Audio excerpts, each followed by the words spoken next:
Hello student, welcome to online classes. मैं संजय कुमार। हम plus two के अंदर इकोनॉमिक्स का हमारा चैप्टर चल रहा था और बहुफलन, बचत फलन, निवेश फलन की अवधारणा 20 था हमारा ये। देखो, इसके अंदर हमने बहुफलन के बारे में पढ़ लिया, हमने बचत फलन के बारे में पढ़ा, निवेश फलन के बारे में पढ़ा। जो हमारा जो आगे टॉपिक चल रहा था वो चल रहा था निवेश के प्रकार, यानी विभिन्न अर्थव्यवस्था में निवेश के प्रकार, यानी इसके बारे में हम पढ़ रहे थे। निवेश के प्रकार के बारे में हम पढ़ रहे थे। उसके अंदर हमने पहला एक निवेश पढ़ा भी था, सार्वजनिक निवेश, और एक हमने इसमें पढ़ा था निजी निवेश। देखो, मैं आपको सार्वजनिक निवेश के बारे में बता चुका था। अभी सार्वजनिक निवेश क्या होता है? सार्वजनिक निवेश वो होता है जो सरकार द्वारा व्यय किया जाता है, यानी सरकार जो निवेश करती है। वैसे हमने निवेश का अर्थ पढ़ लिया।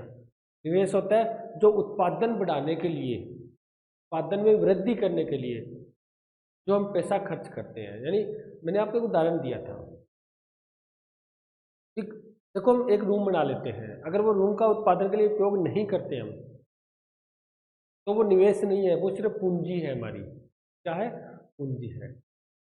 यदि हम उसी रूम का उत्पादन के कार्यों में यूज करना शुरू कर देते हैं, यानी उत्पादन में वो वृद्धि करता है, उत्पादन में सहयोग करता है, तो वही पूंजी क्या बन जाती है? निवेश बन जाती है। तो इसकी परिभाषा ये लिखोगे, वह पूंजीगत वस्तुएं तो उत्पादन में सहयोग करती है, उत्पादन बढ़ाने में या वृद्धि करने में क्या करती है? सहयोग करती है, या उसका उत्पादन के अंदर उसका उपयोग किया जाता है, वो क्या कहलाता है? निवेश कहलाता है।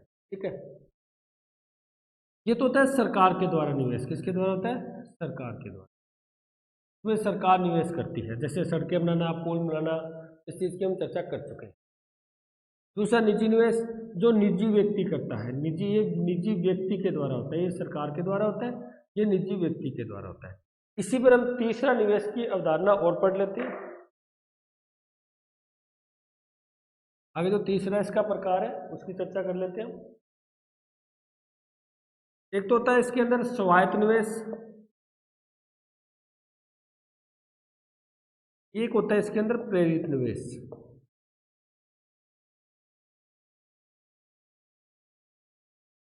एक तो होता है स्वायत्त निवेश और एक होता है प्रेरित निवेश। इसके अंदर पहले हम पढ़ेंगे स्वायत्त निवेश के बारे में। देखो, स्वायत्त निवेश क्या होता है, इसको ध्यान से देखो आप। स्वायत्त निवेश वह होता है, या आप कह सकते हो वह निवेश, ठीक है, तो लाभ, ब्याज दर आदि पर निर्भर नहीं करता, निर्भर नहीं करता। होता है स्वायत्त में, यानी लाभ है, ब्याज दर है, इन पर ये निर्भर नहीं करता, आय पर निर्भर नहीं करता, इनकम पर निर्भर नहीं करता। ये आय पर, लाभ पर, ब्याज दर पर निर्भर नहीं करता। जैसे हम बात करते हैं सरकारी निवेश, मेरी बात सुनो, जब सरकार पैसा निवेश करती है, यानी सार्वजनिक निवेश, क्या वो लाभ के, आय के लिए करती है? क्या वो लाभ के लिए करती है? वो ब्याज दर नहीं देखती। यानी कहने का मतलब है, जो स्वायत्त निवेश है वो सरकार के द्वारा किया जाता है, और सरकार कभी भी निवेश करती है, सड़कें बनाती है, पुलियाँ बनाती है, या कोई अन्य बांध वगैरह बनाती है, तो वो लाभ के लिए नहीं बनाती सरकार, लोगों के कल्याण के लिए बनाई जाती है। नहीं, वो योजनाएं लोगों के विकास के लिए बनाई जाती है, वहाँ पर लाभ नहीं देखा जाता, आय नहीं देखी जाती कि सरकार को इनकम हो रही है या नहीं हो रही। देखो, निजी व्यक्ति तो जब भी कोई ये काम करेगा वो तो आय को पहले देखेगा, उसको इसकी इनकम होगी, आय होगी, या लाभ होगा या नहीं होगा। लेकिन सरकार नहीं देखती, इससे सरकार को लाभ होगा या नहीं होगा, सरकार को इनकम होगी या नहीं होगी, ब्याज दर अधिक है या कम है, उसको कोई मतलब नहीं है। उसका मेन मकसद है जनता के कल्याण का, जनता के हित का। तो इसका मतलब ध्यान रखना, स्वायत्त निवेश वह निवेश होता है जिसके अंदर ब्याज दर, आय और जो लाभ है उसको ध्यान में रखे बिना जो पैसा निवेश किया जाता है, यानी इसको, इसमें महत्व नहीं दिया जाता या उनको ध्यान में नहीं रखा जाता, और जो निवेश किया था उसे बोलते हैं हम स्वायत्त निवेश।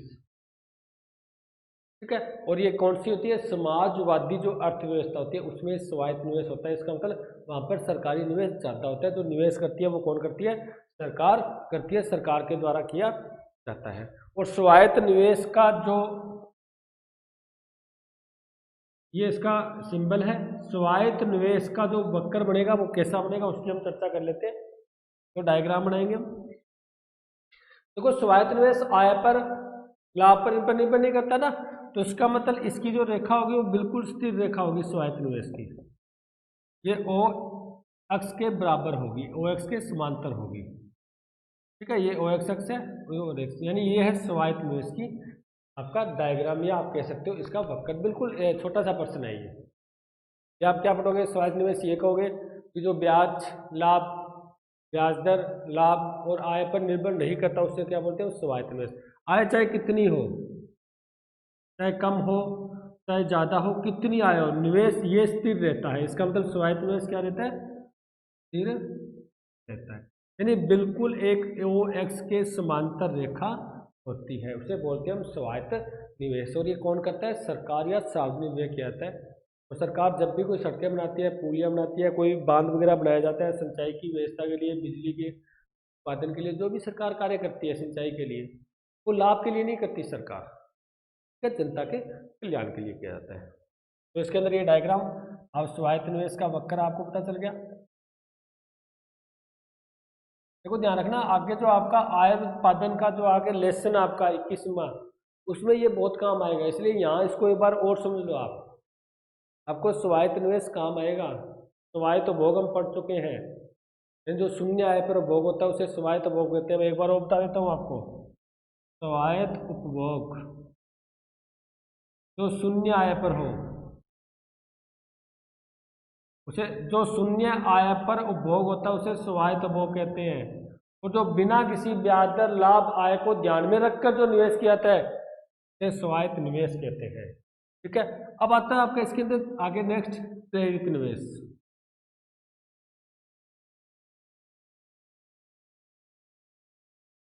आगे दूसरा कौन सा आता है, प्रेरित निवेश। देखो इस प्रेरित निवेश को समझ लो आप, क्या होता है प्रेरित, प्रेरणा, मोटिवेट होना। मेरी बात सुनो, प्रेरित निवेश होता है यानी हम किसी चीज से प्रेरित होकर जब निवेश करते हैं उसे प्रेरित निवेश कहते हैं। और निवेश जो मेन होता है वो किससे प्रेरित होते हैं, अरे लाभ से होते हैं, आय से होते हैं, ब्याज दर से होते हैं। यानी हमने स्वायत्त निवेश में तो ये पढ़ा कि जो बिना आय, बिना ब्याज दर, बिना लाभ के जो निवेश किया था उसे स्वायत्त निवेश कहते हैं। इसके अंदर क्या करोगे, इसमें करोगे लाभ, ब्याज दर और आप कह सकते हो आय, इसमें सभी बातों को ध्यान में रखते हुए जो निवेश किया जाता है, इन बातों को ध्यान में रखते हुए निवेश किया जाता है उसे क्या कहते हैं, प्रेरित निवेश कहा जाता है। और ये करता कौन है, निजी व्यक्ति। इसके द्वारा क्या होता है, निजी व्यक्ति के द्वारा ये निवेश किया जाता है। तो देखो सरकार निवेश करती है तो वो लाभ को नहीं देखती, लेकिन निजी व्यक्ति जब निवेश करता है वो लाभ को देखता है। मान लेते आज उसने निवेश किया, उसको लाभ हुआ, वो प्रेरित होगा, फिर और निवेश करेगा, फिर उसको लाभ हुआ, फिर वो प्रेरित होगा, मोटिवेट होगा। वो लाभ से ही तो प्रेरित हो रहा है, आय से प्रेरित हो रहा है। आज आपको मान लो निजी व्यक्ति, आपने कोई उद्योग लगाया, आपको बहुत ज़्यादा लाभ हुआ, आप क्या करोगे, उद्योग को बंद करोगे क्या, नहीं, उद्योग को बढ़ाओगे, आप और ज़्यादा पैसा निवेश करोगे। इसका मतलब आप प्रेरित किससे हो रहे हो, लाभ से हो रहे हो। अगर आपको ब्याज दर में कम पैसा मिल रहा है तो आप ज़्यादा पैसा लेकर ज़्यादा उत्पादन करोगे। अगर आपको इनकम ज़्यादा हो रही है, आय ज़्यादा हो रही है, तो आप ज़्यादा निवेश करोगे। तो आप यानी प्रेरित निवेश वो होता है जो आय, ब्याज दर और जो आपका ये लाभ होता है उससे प्रेरित होकर जो निवेश किया जाता है उसे प्रेरित निवेश बोलते हैं, ठीक है। इसके अंदर जो डायग्राम होता है उसको ध्यान से देख लो आप। इसके अंदर कौन सा डायग्राम आपको बनाना है प्रेरित निवेश के अंदर, बिल्कुल सिंपल है। देखो मान लेते हैं आपका ये निवेश है पहले, ठीक है, ये इनकम है। हमने ये कहा था भी ये आय पर निर्भर करती है, अगर आपकी आय बढ़ गई तो आप निवेश भी क्या कर दोगे, बढ़ा दोगे। इसका डायग्राम ये होता है। देखो इसका प्रेरित निवेश का डायग्राम ये होता है, और उसके अंदर हमने क्या पढ़ा था, स्वायत्त निवेश के अंदर, मैं यहाँ छोटा सा बना देता हूँ साथ में दोनों की तुलना हो जाए। स्वायत्त निवेश में ये था डायग्राम, तो इसका आय पर कोई प्रभाव नहीं पड़ता, यानी आय को ध्यान में रखकर वह निवेश नहीं किया था, उसे हम बोलते हैं स्वायत्त निवेश। आय चाहे कितनी हो, लेकिन इसमें क्या होता है, इसमें आय बढ़ी है तो निवेश भी बढ़ेगा, बस ये होता है प्रेरित निवेश। ठीक है, तो आप समझ गए होंगे, हमने 4 प्रकार के निवेश किए। एक तो हमने सार्वजनिक निवेश की चर्चा की, एक अपने निजी निवेश की बात की, एक हमने जो स्वायत्त निवेश है उसकी हमने चर्चा की, और एक हमने किसकी बात की है, आपका प्रेरित निवेश के अंदर हमने पढ़ लिया है। उसके बाद नेक्स्ट हम आगे पढ़ते हैं। देखो आगे आपके जो इस लेसन में वो इतना ही करना है आपको, इस लेसन में ज़्यादा नहीं पढ़ना आपको, बस इतना ही पढ़ना है। आगे जो है वो आगे अगले लेसन में आ जाएगा। ठीक है, तो यहाँ तक आपको याद रखना है, जो भोग फलन, बचत फलन, निवेश फलन हमने पढ़ लिए, और उसके बाद हमने क्या पढ़ लिए, 4 प्रकार के निवेश भी पढ़ लिए। उसके बाद तो बिल्कुल सिंपल सिंपल बातें, आपको नहीं पढ़नी वो, सिलेबस के आपके जो एग्जाम के अकॉर्डिंग नहीं है अभी वो। उसके बाद आगे नेक्स्ट आपका लेसन आता है अध्याय संख्या 21, इसका नाम है आय व्यय उत्पादन का निर्धारण।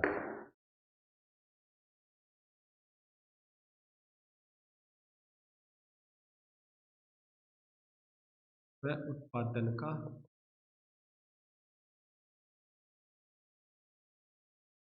देखो, इस लेसन के अंदर मैंने कहा था ना लास्ट के अंदर इतना नहीं पढ़ना, कुछ बातें हैं जो हम ये लेसन करने के बाद करेंगे, बढ़िया समझ आएगी आपको। ठीक है, आय व्यय उत्पादन का निर्धारण की बात हम करते हैं, अध्याय 21। देखो यहां तक आपने 20वें लेसन तक, 20वें लेसन में आपने भोग फलन पढ़ा, ठीक है, इसके बारे में आपने चर्चा की, आपने बचत फलन की चर्चा की, और आपने निवेश फलन की चर्चा की।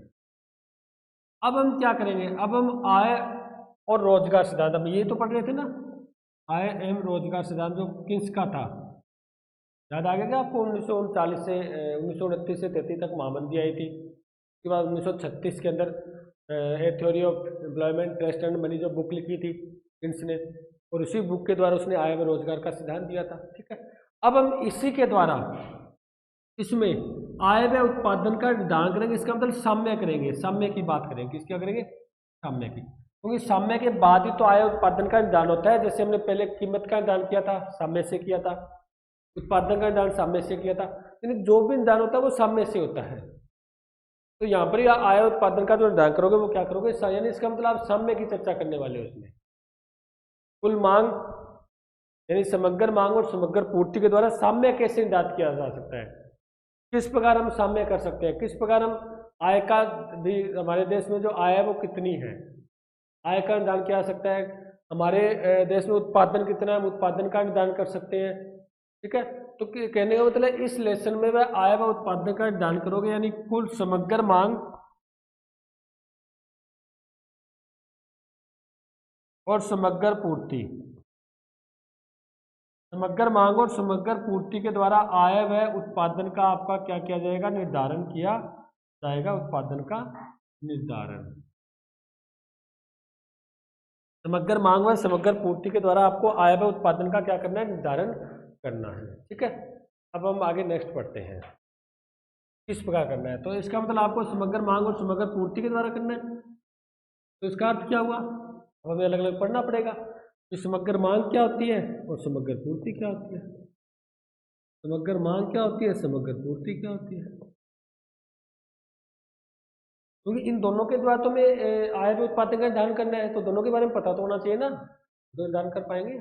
इसका डायग्राम कैसा होता है, इसमें क्या क्या शामिल होता है, समग्र मांग में क्या समग्र होता है, टोटल, कुल, समग्र, पूरी, संपूर्ण, क्योंकि आप समष्टि पढ़ रहे हो, आप अर्थशास्त्र की समष्टि की एक शाखा पढ़ रहे हो, व्यष्टि तो हम कंप्लीट कर चुके हैं, इसके अंदर समग्र की बात होती है, संपूर्ण की बात होती है, सिंपल सी है, इसमें तो कोई बड़ा मैटर नहीं है। तो समग्र मांग में क्या क्या शामिल करोगे, समग्र पूर्ति में आप क्या क्या शामिल करोगे, इसकी हम चर्चा करने वाले हैं। तो हम बात करते हैं सबसे पहले समग्र मांग में। देखो समग्र मांग होती है ना, तो हमारे यहाँ पर समग्र खर्चे हैं, समग्र खर्चे, उन्हीं का योग, मतलब समग्र है तो इसका मतलब कुल है, योग, उन्हीं का योग क्या कहलाती है, समग्र मांग कहलाती है। आपको मैं ना बिल्कुल आपको यही बातें ध्यान रखनी है। तो हमारे यहाँ पर समग्र खर्चे हैं, टोटल जो अर्थव्यवस्था में जो खर्चे किए जाते हैं एक साल के अंदर, ठीक है, खर्चे के बराबर होती है। और ये अर्थव्यवस्था की समग्र मांग को हम 4 हिस्से में होती है, यानी इसको हम 4 हिस्सों में बांटते हैं, समग्र खर्चों को, टोटल खर्चों को। वैसे तो मांग का तो पता ही है ना आपको कि जो एक वर्ष के दौरान, एक साल में कुल, या आप कह सकते हो वस्तुओं व सेवाओं की कुल मांग, नहीं कुल टोटल मांग, वही तो समग्र मांग है ना। कि एक साल, एक वर्ष के अंदर जो वस्तुओं और सेवाओं की जो कुल मांग की जाती है एक देश के अंदर, ठीक है, एक देश भी लिख सकते हो आप, एक देश, एक देश में एक साल में जो वस्तु और सेवाओं की जो कुल मांग है उसी क्या बोलते हैं हम, समग्र मांग कहते हैं। और इसको हम समग्र खर्चे के रूप में लेते हैं। किसके रूप में लेते हैं, समग्र खर्चे। और खर्चे को हम कितने हिस्सों में बांटते हैं, 4 हिस्सों में बांट सकते हैं। मैं यहाँ लिख देता हूँ 4 हिस्सों। जैसे खर्चे उपभोग पर, विनियोग पर, सरकारी और आपका शुद्ध निर्यात। हम कह सकते हैं उपभोग व्यय, दिखाई दे रहा है ना आपको, उपभोग व्यय, निवेश व्यय, सरकारी यानी विनियोग एक ही बात है, इसमें निवेश से विनियोग लिख दो, सरकारी व्यय। और आप एक लिख सकते हो शुद्ध निर्यात, यानी शुद्ध निर्यात व्यय, जिसे हम बोलते हैं एक्स माइनस एम, यानी निर्यात माइनस आयात। यानी इन सब का योग क्या कहलाता है, आपकी समग्र मांग कहलाती है। क्या इन सब का योग आपको क्या कहलाती है, समग्र मांग कहलाती है। तो हम इसकी चर्चा कर लेते हैं।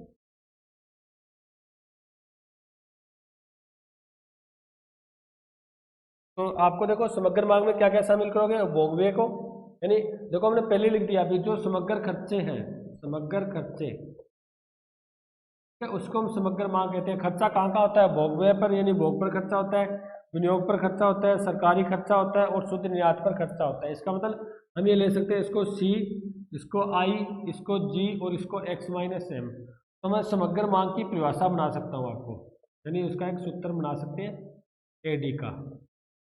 क्या बनाओगे, सी प्लस आई प्लस जी प्लस एक्स माइनस एम। बस, क्योंकि करना क्या है, इन खर्चों का योग ही तो करना है। हमने पहले ही लिख चुके हैं, अभी जो खर्चे होते हैं ना अर्थव्यवस्था के अंदर एक टोटल, बस उन खर्चों का योग ही तो समग्र मांग है। तो खर्चे क्या है, सी उपभोग व्यय, आई विनियोग व्यय, जी सरकारी व्यय, एक्स माइनस एम यानी शुद्ध निर्यात। ठीक है, इन सभी का योग ही क्या कहलाता है, अर्थव्यवस्था में समग्र मांग कहलाती है। अब समग्र मांग के अंदर दो बातें आती है, एक तो आती है खुली अर्थव्यवस्था की, तो मैं इधर ही कर देता हूँ, इसको बता देता हूँ।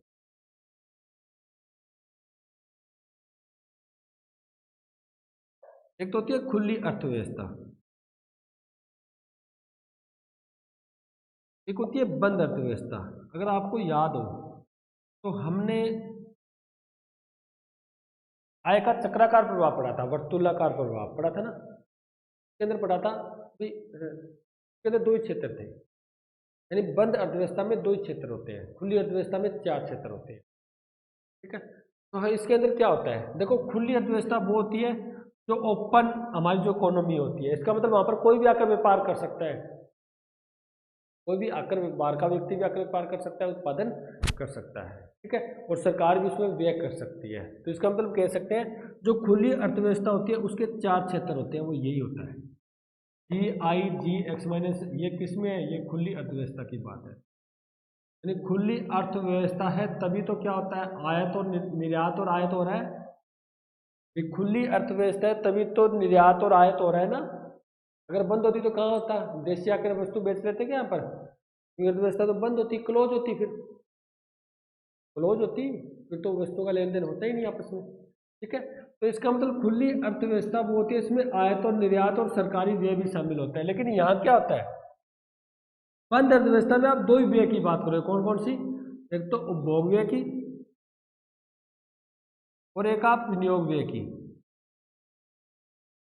इसका मतलब बंद अर्थव्यवस्था में जो समग्र मांग होगी वो क्या होगी, सी प्लस आई होगी। आप इसको साथ साथ में उतार भी सकते हो, इसको देख सकते हो, कोई दिक्कत नहीं है, बहुत ही सिंपल है अभी। ठीक है, खुली अर्थव्यवस्था में तो जो समग्र मांग होगी सी प्लस आई प्लस जी प्लस एक्स माइनस एम होगी। बंद अर्थव्यवस्था है उसके अंदर सी प्लस आई होगी, यानी उपभोग और जो विनियोग व्यय है उसको ही शामिल किया जाता है बंद बंद अर्थव्यवस्था की समग्र मांग में। ये ना बात, ठीक है, आगे पढ़ लेते हैं हम। अब बात कर लेते हैं हम समग्र पूर्ति। देखो हम ज़्यादा नहीं पढ़ेंगे इसको, थ्योरी को पढ़ने की आवश्यकता नहीं है हमें, हमें सिर्फ ये पता होना चाहिए। आपको जो मेन पढ़ना है वो तो साम्य को पढ़ना है, इसको आय उत्पादन का ज्ञान करना है, जो आगे करेंगे हम, ठीक है। दूसरी आती है समग्र पूर्ति।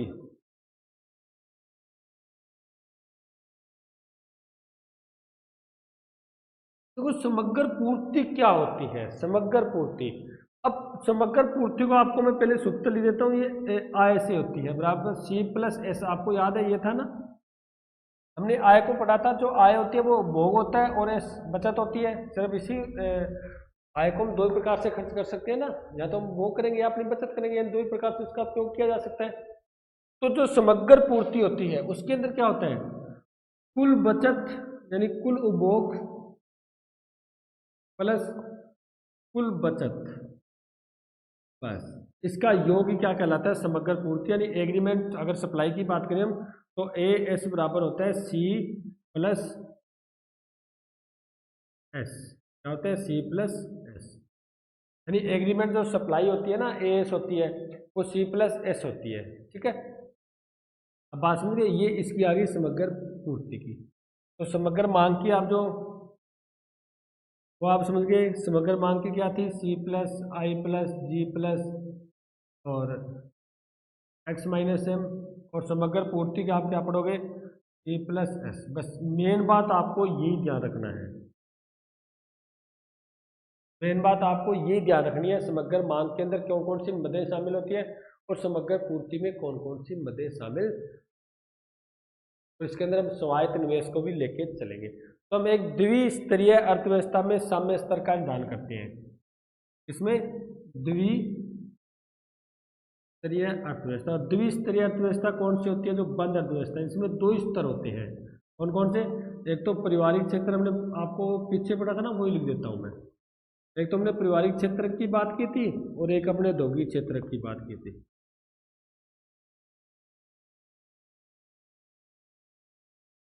औद्योगिक क्षेत्र, इसमें दो ही क्षेत्र की बात करेंगे हम, एक तो पारिवारिक क्षेत्र की बात करेंगे और एक हम घरेलू क्षेत्र यानी एक उत्पादक क्षेत्र की बात करेंगे। यानी इसके द्वारा हम समग्र मांग और समग्र पूर्ति के द्वारा हम इसको निर्धारण करेंगे। और समग्र मांग होकर ऐसी अर्थव्यवस्था में और समग्र पूर्ति के अंदर क्या क्या होता है इसकी बात करते हैं हम। देखो पारिवारिक क्षेत्र और औद्योगिक क्षेत्र को लेकर हम क्या करेंगे, आय व उत्पादन का निर्धारण करेंगे। और इसके अंदर जो निवेश होगा वो कौन सा होगा, स्वायत्त निवेश को लेकर चलेंगे हम। किसको लेकर चलेंगे, स्वायत्त निवेश। और स्वायत्त निवेश का डायग्राम आपको पता ही है, कौन सा है, ये डायग्राम था। यानी इस डायग्राम के स्वायत्त निवेश को हम साथ लेकर चलेंगे। यानी जो आय, ब्याज दर और जो आगे हमने पढ़ा था जैसे लाभ, उस पर बिना उसके ध्यान में दिए हुए जो निवेश किया जाता है, जो सार्वजनिक निवेश होता है, वो कौन सा निवेश होता है, स्वायत्त निवेश होता है। ये स्थिर रहता है, ठीक है। तो इसके अंदर आपको बस आय व उत्पादन के दायरे में आपको तीन ही बातें पढ़नी है। एक तो आपको ये पढ़ना है समग्र मांग, एक आपको पढ़ना है समग्र पूर्ति, और एक आपको पढ़ना है स्वायत्त निवेश। और स्वायत्त निवेश तो हम पढ़ ही चुके हैं, कुछ भी नहीं है स्वायत्त निवेश में। तो यानी जो आय उत्पादन, आय, ब्याज दर और जो लाभ के बिना जो निवेश किया जाता है उससे क्या बोलते हैं, हम स्वायत्त निवेश कहते हैं। बार बार क्यों रिपीट कर रहा हूँ, क्योंकि अब हम आगे बनाएंगे एक डायग्राम, ठीक है।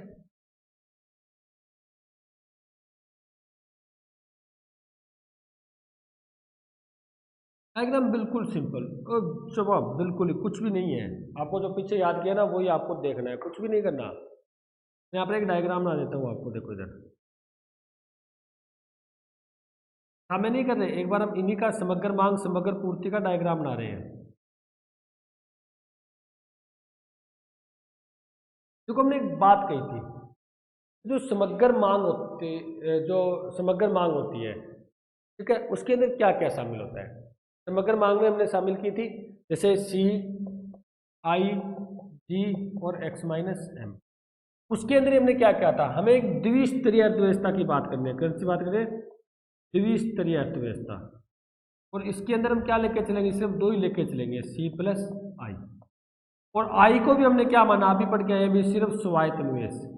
क्या माना, स्वायत्त निवेश। इतनी बात याद होगी ना आपकी कि ये जो हम डायग्राम बनाने वाले हैं ना, ये हम द्विस्तरीय अर्थव्यवस्था का डायग्राम बनाने वाले हैं, जिसके अंदर दो स्तर है, सी प्लस आई, नया तो जी है और नया उसके अंदर आपका एक्स माइनस एम है, और जो आई है वो भी स्वायत्त है, यानी स्वायत्त निवेश है। ठीक है, चलो चर्चा करते हैं। हमने एक डायग्राम बनाया था, अगर आपको याद हो तो, सी का उपभोग का डायग्राम। सी क्या था, जो आपका सी था वो बराबर ए प्लस बी बाई डी था, यानी स्वायत्त उपभोग, सीमांत उपभोग प्रवृत्ति, और ये थी प्रोज्याय और ये था उपभोग। याद आ रहा है ना आपको? इसका मतलब सी तो हमारे पास आ चुका है, तो यहां से आपका था ए, यानी स्वायत्त उपभोग। अब हमने क्या पढ़ा था, देखो ये तो स्वायत्त उपभोग है, लेकिन समग्र मांग किससे बनती है, उपभोग और निवेश से मिलकर बनती है ना। समग्र मांग बनती है वो किससे बनती है, सी प्लस आई से मिलकर बनती है। तो अब ये तो सी सी की है, अब हम आई को और जोड़ देंगे साथ में। आई मान लेते हैं ये आई ए है, स्वायत्त है, ये साथ में जोड़ेंगे तो ऊपर की ओर चले जाएंगे ना, ये हो गया आपका आई ए, यानी स्वायत्त निवेश। यानी यहां तक तो सिर्फ उपभोग की रेखा थी, अब उपभोग में निवेश और जोड़ेंगे तो बढ़ेगा, कम थोड़ी होगा।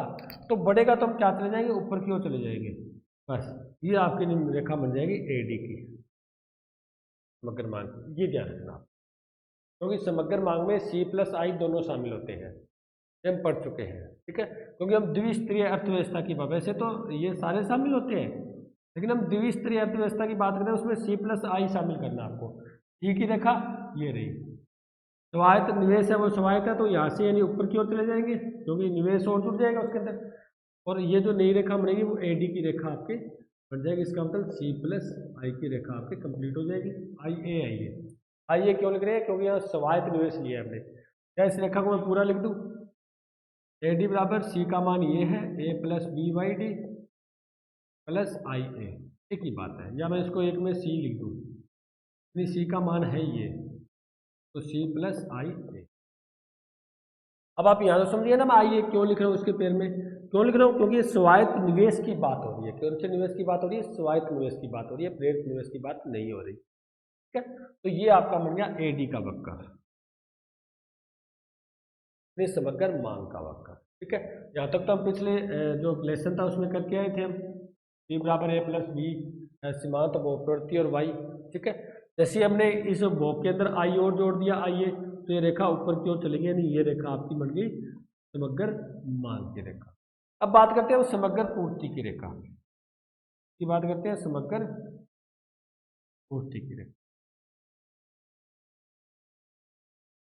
ये दे रहे ना आपको समग्र पूर्ति। ठीक है, समग्र पूर्ति में हमने क्या पढ़ा था, वाई की रेखा थी, तो किसके बराबर थी, तो सी प्लस आई के बराबर, एस के बराबर, और भोग और बचत के बराबर थी ना वाई की रेखा। ठीक है, तो ये रेखा चलती है शून्य, ध्यान रखना, ये रेखा तो कभी शून्य नहीं होती, क्योंकि ये तो शून्य आय पर भी भोग होता है, और ये शून्य आय पर भी निवेश होता है। तो पढ़ा था ना, आय को ध्यान में नहीं रखा जाता, जो निवेश किया जाता है उसे स्वायत्त निवेश कहते हैं, शून्य आय पर भोग किया जाता है उसे उपभोग स्वायत्त उपभोग कहते हैं। इसका मतलब ये शून्य कभी नहीं होती, ये शून्य से ऊपर होती है रेखा। लेकिन जो आपकी वाई रेखा है, जो ए एस की रेखा है, एग्रीमेंट सप्लाई की रेखा है, समग्र पूर्ति की रेखा है, वो रेखा एक 45 डिग्री रेखा होगी। क्या होगी, 45 डिग्री रेखा, यानी ए एस बराबर सी प्लस एस, ये 45 डिग्री करेगा, ये होगी आपकी समग्र पूर्ति की रेखा, यानी बिल्कुल सरल रेखा होगी, बिल्कुल सीधी रेखा बनानी है अभी आपको, 45 डिग्री की रेखा। ठीक है, ये तो हो गया आपका समग्र पूर्ति का डायग्राम, और ये हो गया आपका समग्र मांग का डायग्राम। अब बताओ आप ये बात समझे या नहीं समझे यहाँ तक? देखो सामने तो बिल्कुल सिंपल हो जाएगा, क्योंकि जब हम दोनों का अर्थ पता है, जब हम दोनों का डायग्राम हमें पता है, फिर तो इकट्ठा ही तो करना है इनको। समग्र मांग हम समझ गए, समग्र पूर्ति हम समझ गए, स्वायत्त निवेश को हम समझ गए, बस यहाँ तक तो हम पिछले लेसन तक किया था। अब आइए और जोड़ दो, स्वायत्त निवेश जोड़ो, ये ऊपर की रेखा, ये समग्र मांग की रेखा हुई, और समग्र पूर्ति की रेखा होती है वो बिल्कुल सीधी होती है, यानी 45 डिग्री रेखा होती है ये। ठीक है, जो वाई की रेखा होती है, इसका मतलब यहाँ पर ए एस है वो वाई के बराबर होगा, आई के बराबर होगा। ठीक है, समग्र पूर्ति होगा। ये दो डायग्राम है। अब यहाँ तक आपने समग्र मांग और समग्र पूर्ति को सिर्फ मैंने एक बहुत ही शॉर्टकट में सिंपल तरीके से बताया आपको। ये आपको इतनी बात याद रखनी है, समग्र मांग क्या क्या शामिल होता है, समग्र पूर्ति क्या शामिल होता है, तो आयतन निवेश क्या होता है। ठीक है, इस समग्र मांग का डायग्राम बना दो, समग्र पूर्ति का डायग्राम बना दो। अब सामने तो सिर्फ आपका बिल्कुल ही सिंपल है, जो हम नेक्स्ट क्लास में करेंगे। इतनी बात आप देख लेना, वो एक दो बार घर पर बना लेना। देखो कितना सिंपल तो है यार, ये पढ़ चुके हैं हम बहुत बार। एक बार रफ कॉपी में बनाना, कल जैसे ही हम क्लास शुरू करेंगे आते ही हम क्या करेंगे, सीधा सामने क्या करेंगे, आपको बस पूरा लेसन क्लियर, कुछ भी नहीं करना। ठीक है, मिलते हैं नेक्स्ट क्लास में। Thank you.